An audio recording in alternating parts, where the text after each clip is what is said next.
오늘 저와 함께 나눌 하나님의 말씀은 학개서 2장 10절부터 19절입니다.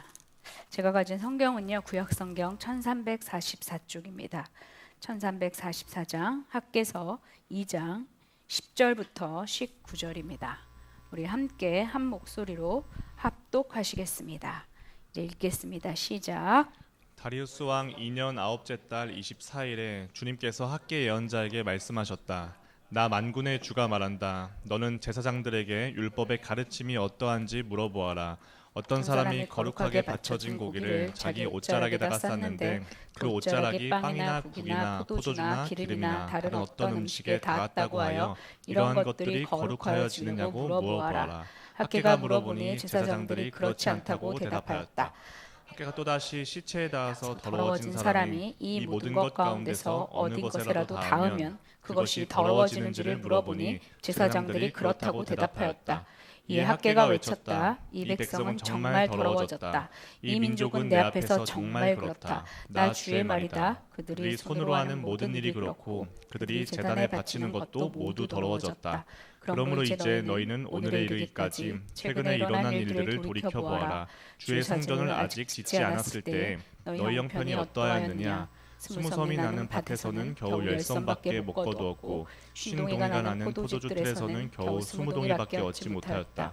내가 너희를 깐부기병과 녹병으로 쳤다. 너희 손으로 가꾼 모든 농작물을 우박으로 쳤다. 그런데도 너희 가운데서 나에게로 돌아온 사람은 아무도 없다. 나 주의 말이다. 너희는 부디 오늘 아홉째 달 24일로부터 주의 성전 기초를 놓던 날까지 지나온 날들을 마음속으로 곰곰이 돌이켜보아라. 곳간에 씨앗이 아직도 남아있느냐? 이제까지는 포도나무나 무화과나무나 석류나무나 올리브나무의 열매가 맺지 않았으나 오늘부터는 내가 너희에게 복을 내리겠다. 아멘. 우리는 지난 3주 동안 학계 선지자가 전해준 첫 번째 설교와 두 번째 설교를 살펴보았습니다. 오늘은 학교의 세 번째 설교를 함께 나눌 텐데요. 역사의 수레바퀴를 움직이시는 하나님께서 고레스 왕의 마음을 움직여 포로로 사로잡혀 갔던 이들을 다시 예루살렘으로 돌아오게 하십니다.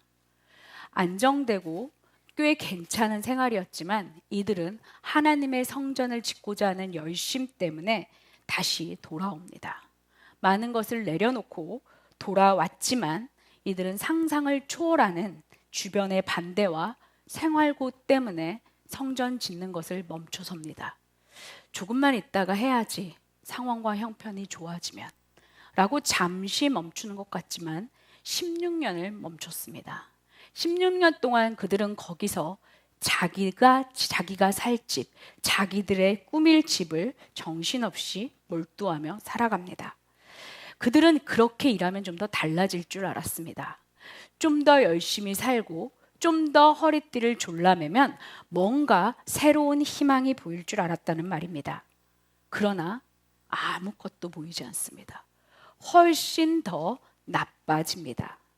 이때 하나님은요, 이들에게 찾아와서 첫 번째로 말씀하십니다. 지금 너 뭐하고 있어? 거기서 성전을 짓지 않고 지금 너 뭐하고 있니? 하시면서 이제 산에 올라 나무를 베어다가 성전을 지으라고 하십니다. 더 이상 그럴듯한 이유들을 대면서 멈추지 말고 지금 네가 할 수 있는 것, 네 자리에서 할 수 있는 최선의 일을 다라고 말씀하십니다. 왜냐하면 그것이 이들이 회복할 수 있는 유일한 길이었기 때문입니다. 이들은 다시 일어나 성전을 짓습니다.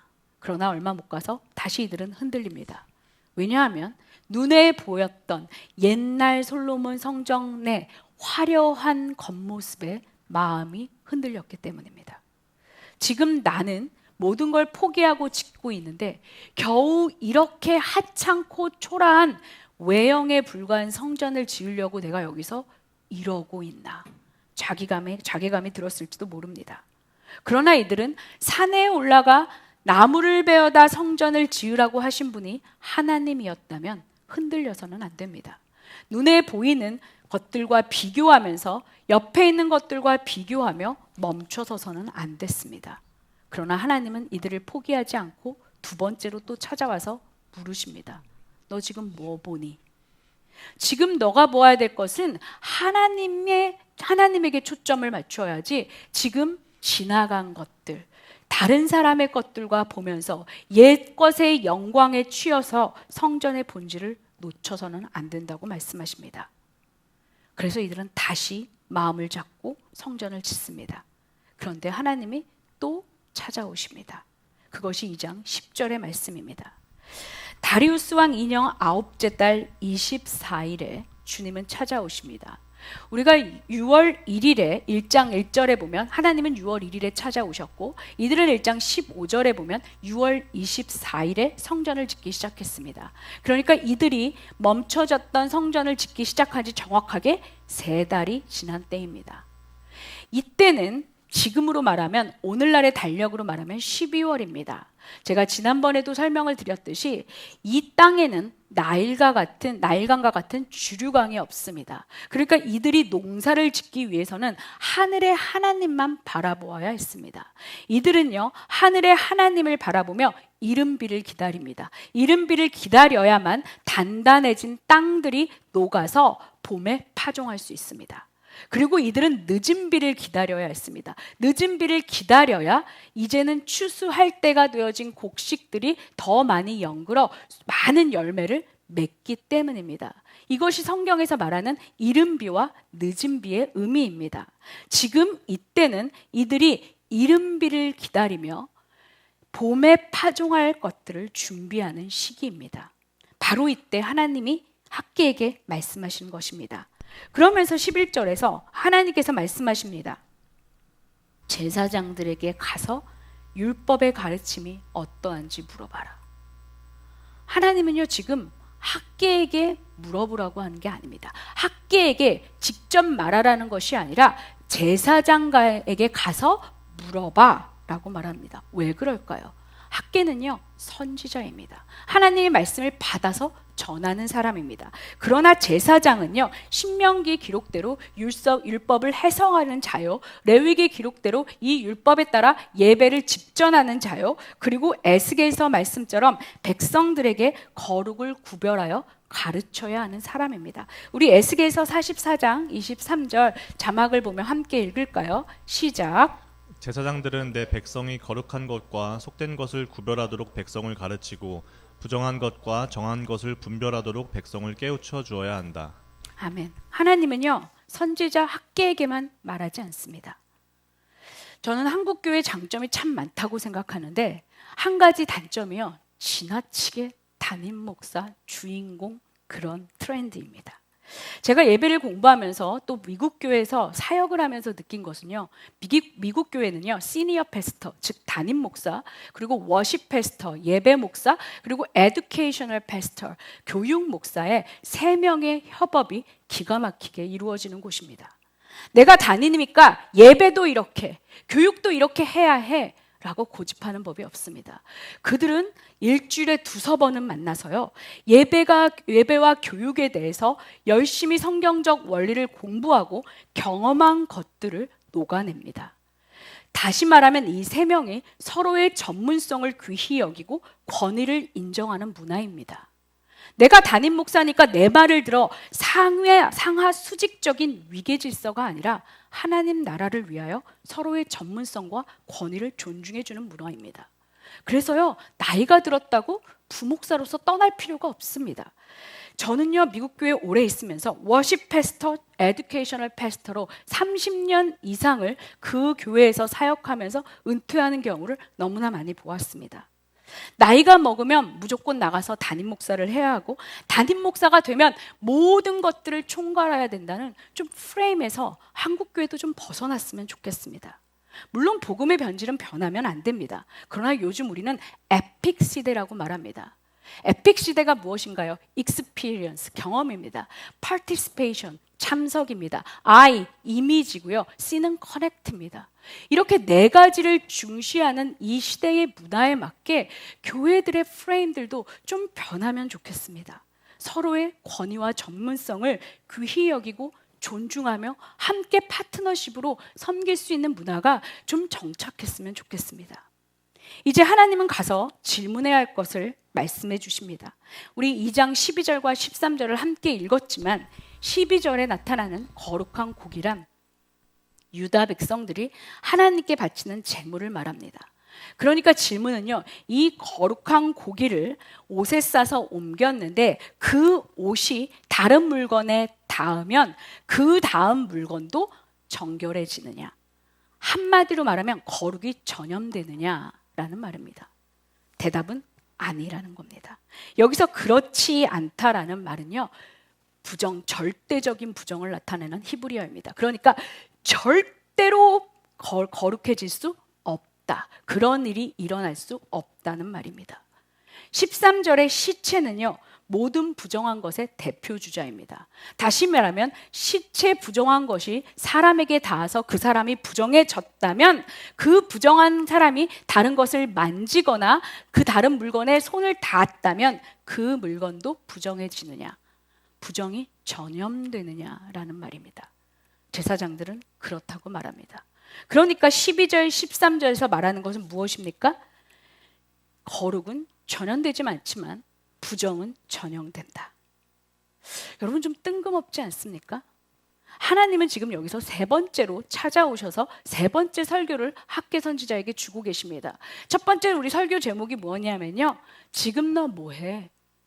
우선순위가 뒤바뀐 채 자기 일에만 몰두하고 있는 백성을 하나님은 찾아오셔서 지금 뭐해? 라고 물으시면서 이제는 너가 해야 할 일이 있다며 우선순위를 하나님은 정정해 주십니다. 그리고 두 번째 설교에서는요, 하나님은 지금 너 뭐 봐? 우선순위로 해서 성전을 짓고 있지만 여전히 사람들의 외형과 외모와 겉모습에 집착해 있는 이들의 잘못된 시선을 하나님은 고쳐주시면서 다시 한번 이들에게 성전의 본질을 알려주셨습니다. 그런데 갑자기 세 번째 설교에서 정결법이라네요. 너무 뜬금없지 않습니까? 아니, 백성이 지금 놀고 있는 게 아닙니다. 자기 집 짓는 게 정신없는 게 아닙니다. 그런데 거기에다가 이 둘 질문에 대해 학계가 갑자기 외칩니다. 우리 14절 함께 읽어볼까요? 시작. 나 만군의 주가 말한다. 너는 제사장들에게 율법의 가르침이 어떠한지 물어보아라. 이에 학계가 외쳤다. 이 백성은 정말 더러워졌다. 이 민족은 내 앞에서 정말 그렇다. 나 주의 말이다. 그들이 손으로 하는 모든 일이 그렇고 그들이 제단에 바치는 것도 모두 더러워졌다. 네, 여기 이 백성이 보이십니까? 이 백성은요, 16년 동안 성전 건축을 멈추고 있었을 때 하나님이 이 백성이라고 1장에서 말씀하셨습니다. 내 백성이 아니라 이 백성인 겁니다. 그런데 지금 성전 재건을 다시 하고 있는 백성인데도 이 백성이라고 말합니다. 게다가 이 백성이 더럽다니요. 도대체 너무하신 거 아닙니까? 지금 이 백성은 어떻게 하고 있습니까? 페르시아에서 자기 것을 손에 놓지 못해 여전히 거기에 있는 많은 사람들이 있었습니다. 그런데 이들은 어떤 사람인가요? 이들은요, 거룩한 땅, 거룩한 예루살렘으로 와서 하나님 일인 거룩한 하나님의 집을 짓고 있습니다. 그런데 이들이 더럽다네요. 그것도 한술 더 떠서 너희가 더러우니 너희가 하는 일, 즉 성전 짓는 일, 하나님의 집을 짓는 일도 더럽다고 말씀하시는 겁니다. 충격적입니다. 성전 재건을 하는데 더럽다네요. 지금 이들은요, 16년 동안 멈춰있던 성전을 지으려고 다시 일어났습니다. 그동안은 너무 절망적인 현실이었지만 이제 다시 시작하니까 조금 더 희망이 보였을지 모릅니다. 거기다가 이들은 지금 이른비를 기다리며 파종의 때를 준비하고 있습니다. 이들의 마음은 이랬을 거예요. 그래, 우리가 다시 일어나 16년간 멈춰있던 성전 재건을 하고 있으니까 이제 하나님이 이번에는 비를 주시겠지. 이제 나는 멈추지 않고 앞만 달려가기만 하면 돼. 그런데 하나님은 지금 한순간에 이들의 기대를 날려버리십니다. 열심에 이들의 열정과 열심에 하나님이 찬물을 부어버리십니다. 왜 그러시는 걸까요? 도대체 왜요? 하나님은요, 더 늦기 전에 이들이 꼭 배워야만 하는 얼절트한 레슨이 있으셨던 겁니다. 지금이 아니면 이들에게 가르쳐 줄 수 없는 너무나 귀한 레슨이 있으셨기 때문에 지금 이들을 찾아오시는 겁니다. 하나님은요, 성전의 외향만 보고 마음이 흔들렸던 이들에게 찾아오셔서 성전은 외향이 아니야, 그 안에 무엇으로 채워져 있는지가 중요해 하면서 성전의 본질을 가르쳐 주셨습니다. 그런데 하나님은 여전히 이들이 본질을 놓치고 있었던 걸 본 겁니다. 지금 이들은 어떤가요? 보이는 겁니다. 여전히 또 보여요. 성전 건축이라는 종교적인 행위, 즉 doing에 집중하는 것으로 모든 것을 다 됐다고 생각하는 겁니다. 그래서 하나님이 말씀하시는 겁니다. 거룩이 전염되지 않듯이 성전을 짓고 예배하고 기도하고 봉사하고 섬기는 너희의 그 doing이 너희의 믿음을 보장해 주지 못해.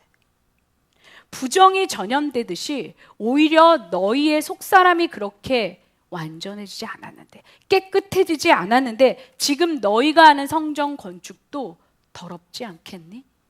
라면서 하나님께서 충격적인 선언을 하시는 겁니다. 지금 이들은요, 여전히 종교 행위에만 집중하고 있습니다. 우리의 모습과 좀 오버랩되지 않습니까?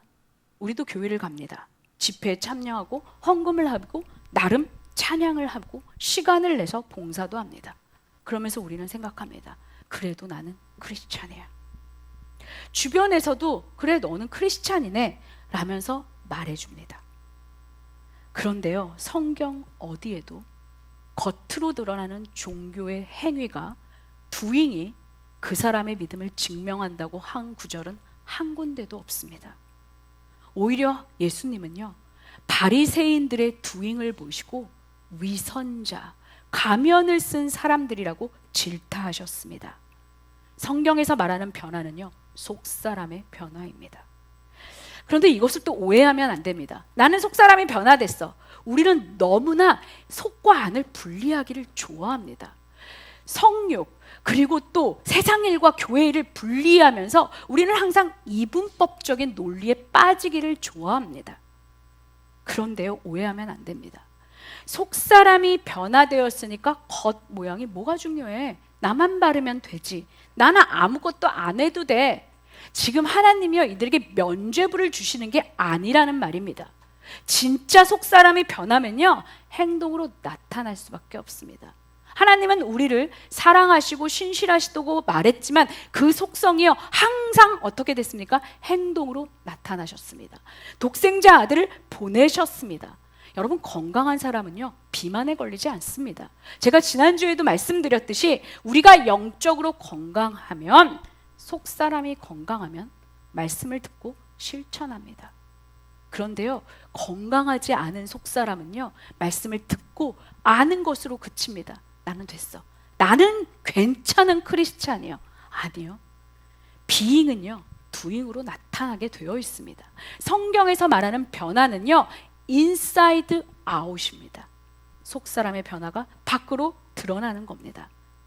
하나님은요, 지금 여기서 네가 열심히 성전을 짓고 네 doing으로 나를 만족시켜 주니까 내가 이제 봐줄게 라고 하지 않습니다. 우리 이사야서 1장 11절부터 15절을 한번 볼까요?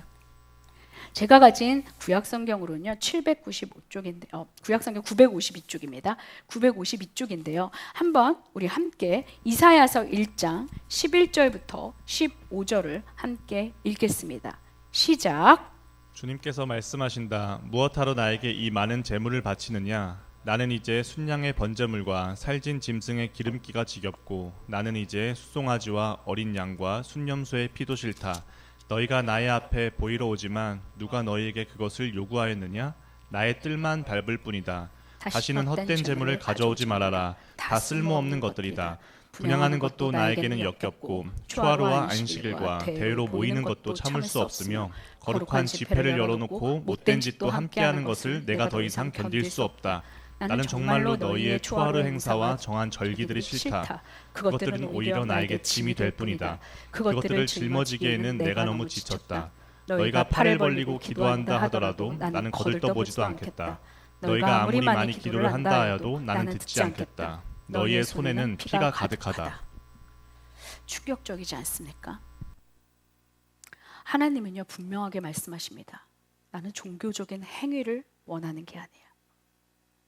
하나님은요 예배나 봉사나 헌금이나 섬김이나 직분에 속는 분이 아닙니다. 사람들은 그런 종교적인 두잉을 보고 평가할 수 있습니다. 저 사람 참 신앙 좋네. 그러나 하나님은요 아니, 나는 속지 않아.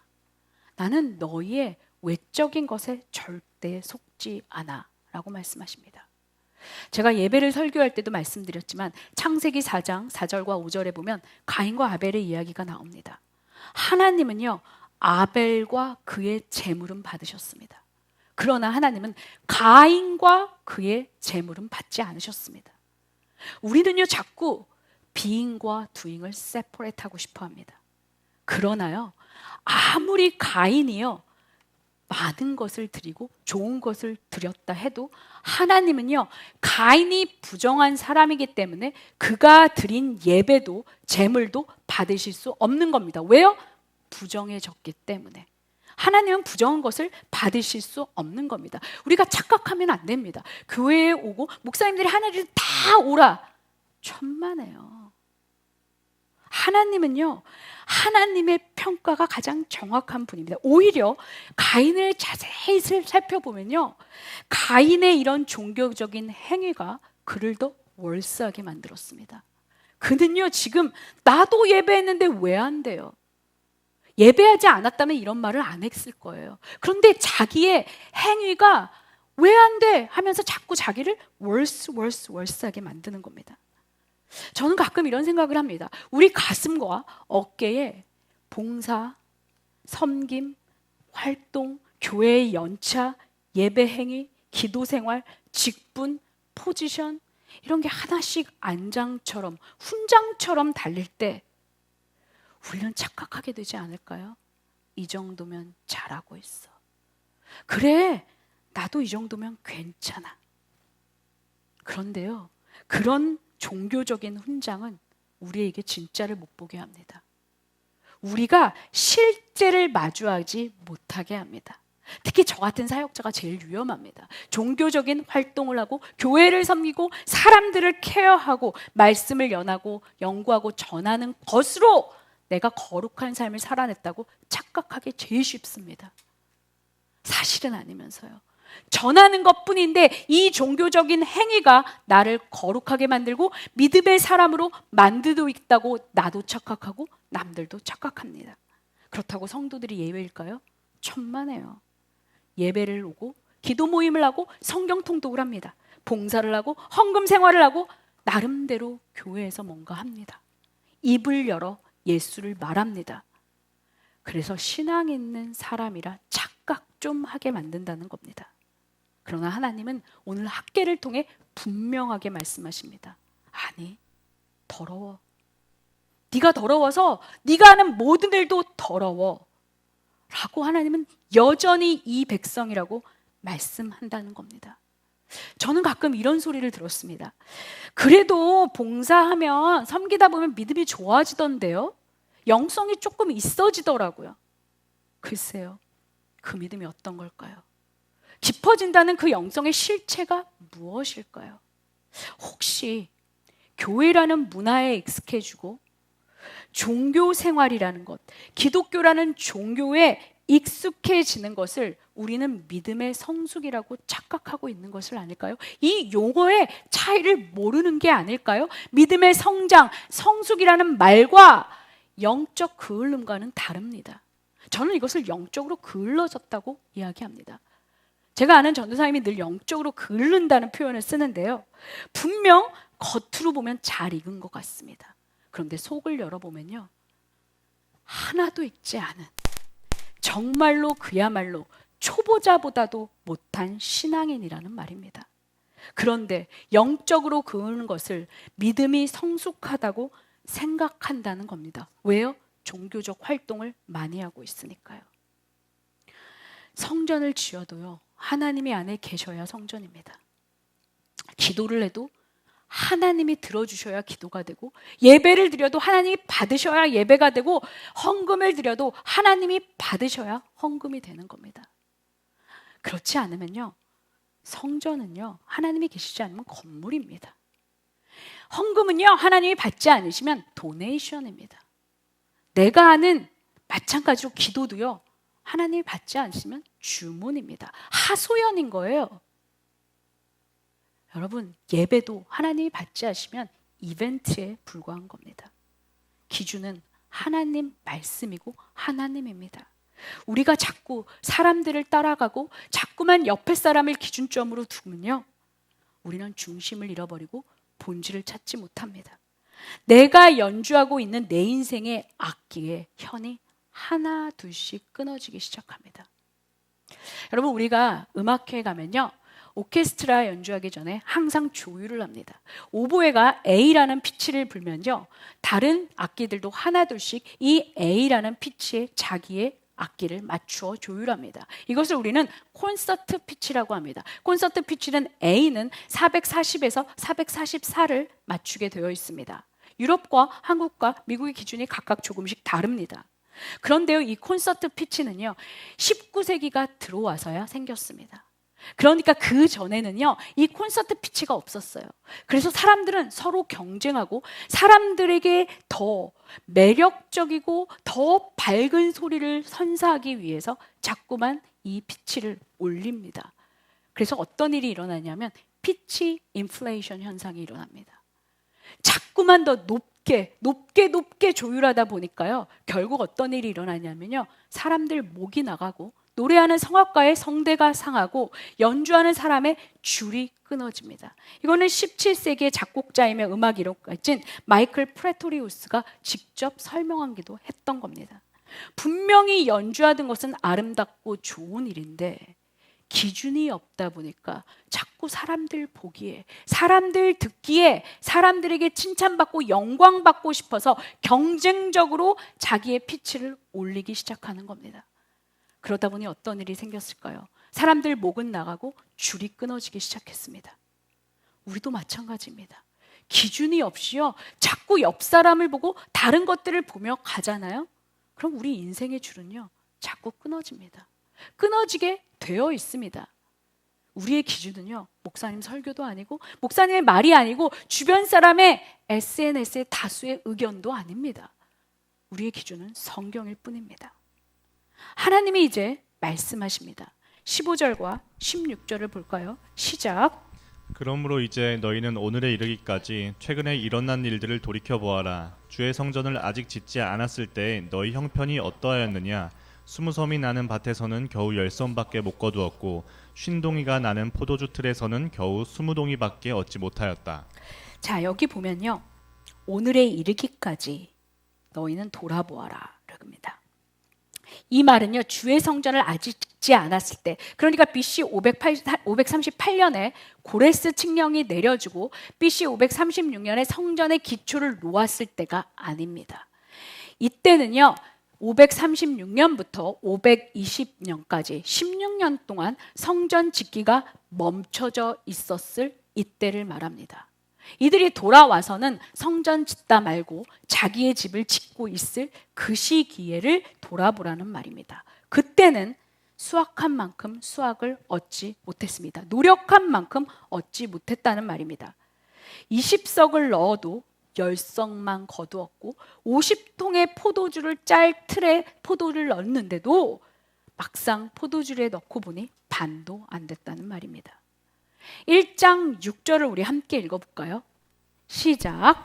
너희는 씨앗을 많이 뿌려도 얼마 거두지 못했으며 먹어도 배부르지 못하며 마셔도 만족하지 못하며 입어도 따뜻하지 못하며 품꾼이 품삯을 받아도 구멍난 주머니에 돈을 넣음이 되었다.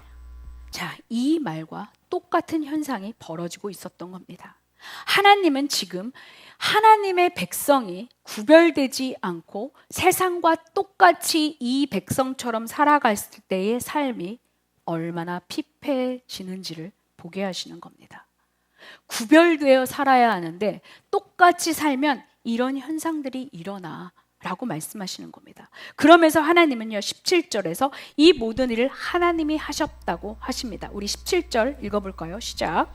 내가 너희를 깐부기병과 녹병으로 쳤다. 너희 손으로 가꾼 모든 농작물은 우박으로 쳤다. 그런데도 너희 가운데서 나에게로 돌아온 사람은 아무도 없다. 나 주의 말이다. 여기서 너희 손으로 지은 것은 내가 내 힘과 노력과 방법을 다해서 열심을 내서 한 모든 일입니다. 깐부기병과 여기 녹병과 우박은요 곡식의 성장과 결실을 막는 치명적인 요소입니다. 그러니까 하나님은 인간의 노력과 수고를 하나님께서 하나님이 흔드셔서 하나님이 일으키는 변수를 통해 철저히 다 인간의 수고들을 막아버렸다는 말입니다. 왜 그랬을까요? 돌이키게 하기 위해서입니다. 이것이 사실 은혜입니다. 내버려 두는 것이 아니라 하나님의 백성이 이 백성이 되게 내버려 두지 않고 다시 내 백성이 되게 하기 위해서 하나님은 이런 시련을 주신 것입니다. 더 이상 이들의 수고가 헛되게 하지 않으려는 겁니다. 그러면서 하나님은 18절에서 또 돌이켜보라고 하십니다. 우리 18절 읽을까요? 시작. 너희는 부디 오늘 아홉째 달 24일로부터 주의 성전 기초를 놓던 날까지 지나온 날들을 마음속으로 곰곰이 돌이켜 보아라.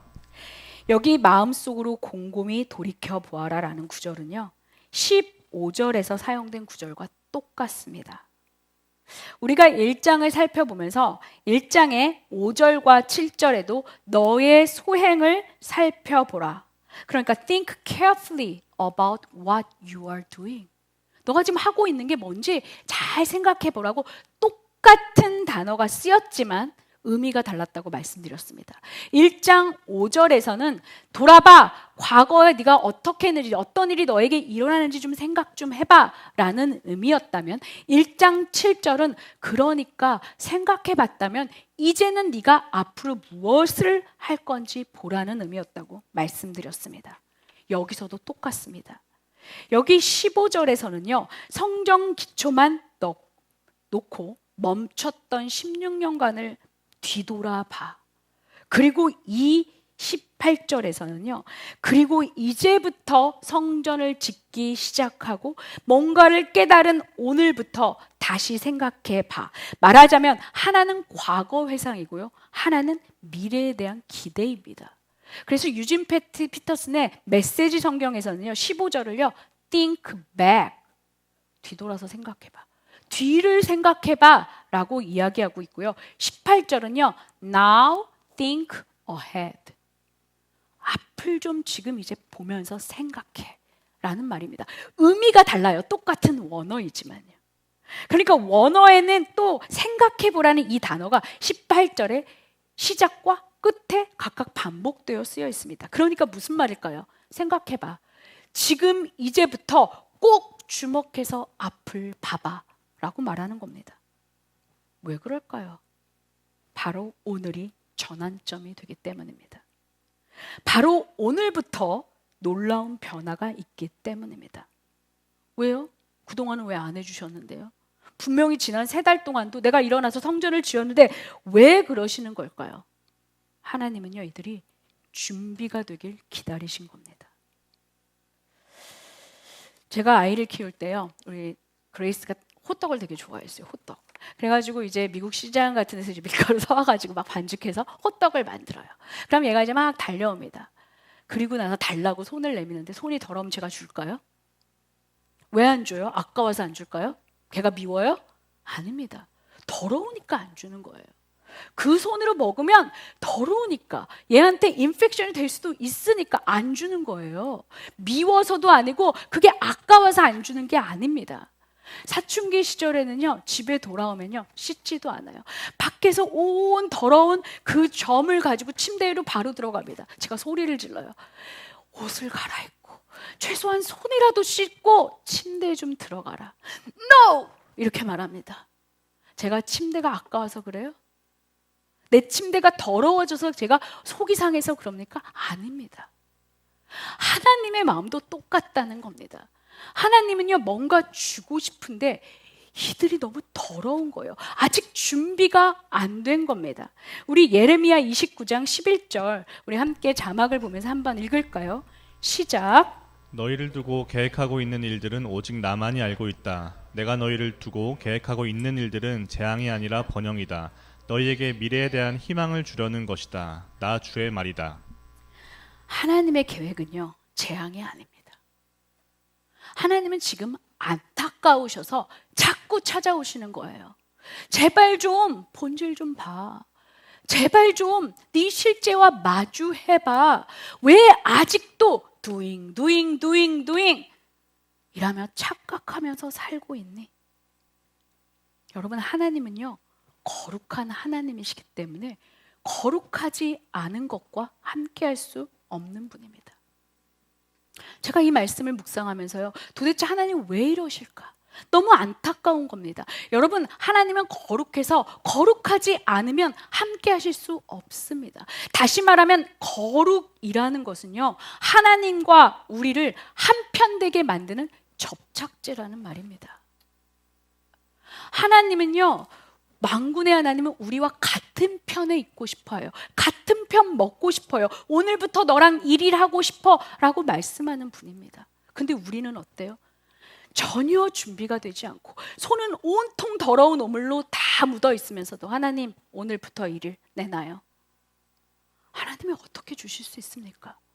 거룩하지 않은 것을 받으실 수도 없고 거룩한 것과 함께 하실 수도 없는데 우리는 자꾸 doing에만 몰두하면서 계속해서 하나님에게 요구만 하고 있다는 겁니다. 거룩은요, 속성입니다. 속성은 attribute, 아내 거예요. 아내 거. 아내께 밖으로 나오는 겁니다. 하나님이 거룩한 행동을 하셔서 거룩한 분이 아니라 거룩한 하나님이기 때문에 거룩한 행동을 하시는 겁니다. 우리가 거룩한 목소리를 하고 거룩한 하나님의 일을 하고 거룩한 행위를 하고 있다고 우리가 거룩해지는 게 아니라는 말이죠. 성전 건축이라는 겉으로 드러나는 doing을 하고 있어도 이들의 내면이 기준이 없이 무너져 있는 한 하나님은 함께 하실 수가 없는 겁니다. 지금 하나님은 기다리고 계시는 거예요. 제발 내가 지금 너를 보고 있어. 나는 너의 doing이 아니야. inside out 이라고 말하는 겁니다. 이제 19절을 볼까요? 우리 함께 19절 마지막으로 읽겠습니다. 시작. 곡간의 씨앗이 아직도 남아있느냐? 이제까지는 포도나무나 무화과나무나 석류나무나 올리브나무의 열매가 맺지 않았으나 오늘부터는 내가 너희에게 복을 내리겠다. 아멘.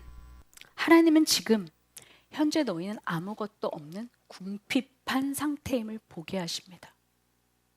포도나무도 무화과나무도 석류도 올리브나무에도 열매가 아직 없습니다.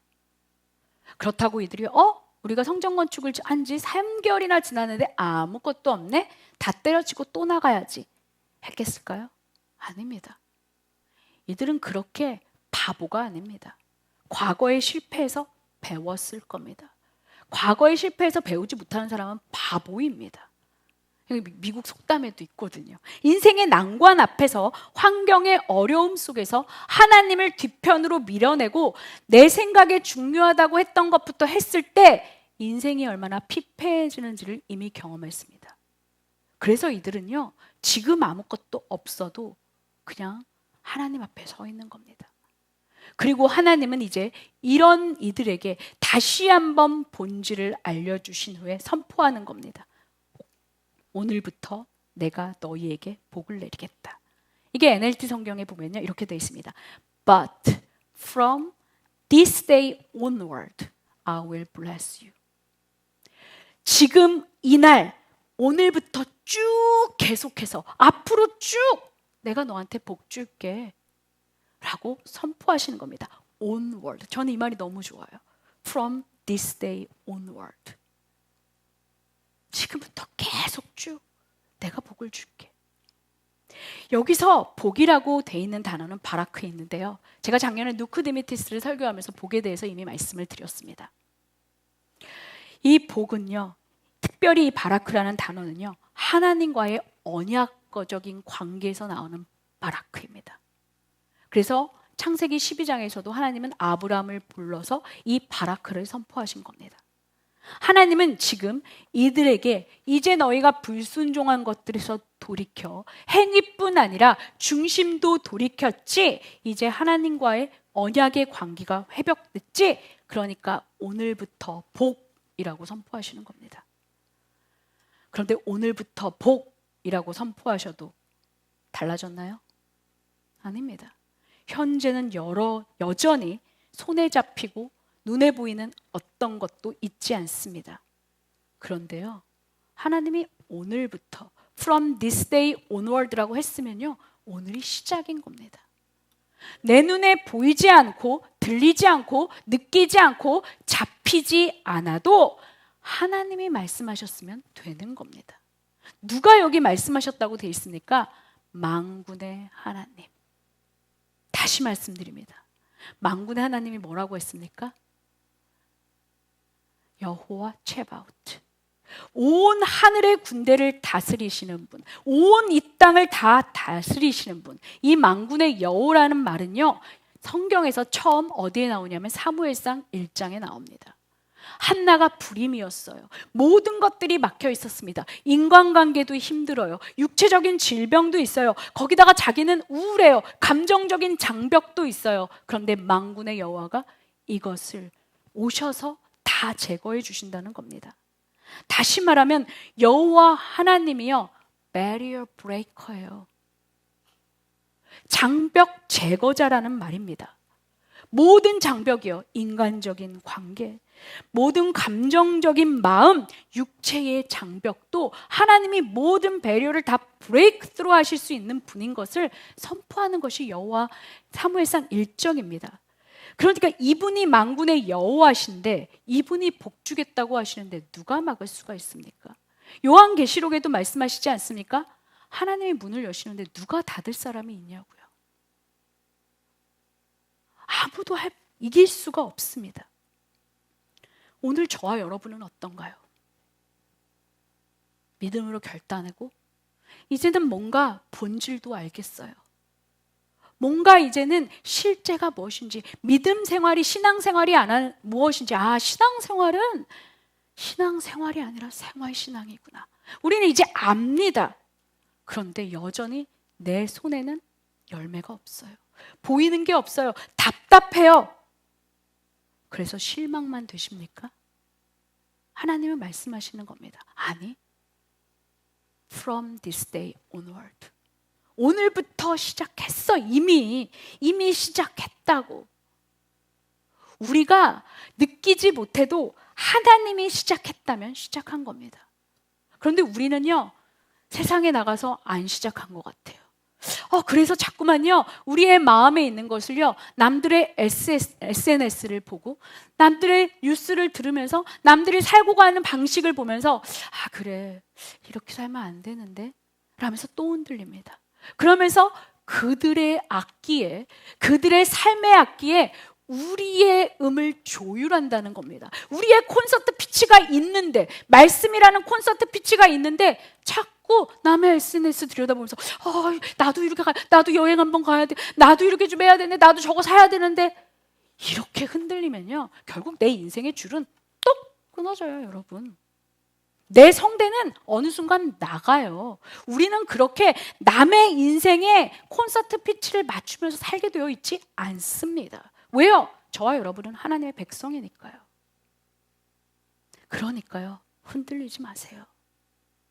말씀이라는 분명한 콘서트 피치를 붙잡으세요. 그리고 오늘부터 시작했어 라고 생각하시면서 하나님이 문을 여시는데, 하나님이 barrier breaker인데 누가 막을 수 있어? 라고 담대하게 나아가십시오. 우리의 감정과 느낌이 어떠하든, 우리의 상황과 형평이 어떠하든 기대하며 나가십시오. 우리가 믿는 분은요, 시시한 그렇고 그런 신이 아니라 만군의 하나님이니까요. 그래서 저와 여러분이 어느 날 먼 훗날 이곳에 앉아서 김밥을 먹으면서 그때 우리는 몰랐는데 바로 그날이 오늘부터 1일이었네? 벌써 120일이 지났어 라고 함께 추억하실 수 있기를 간절히 축원합니다.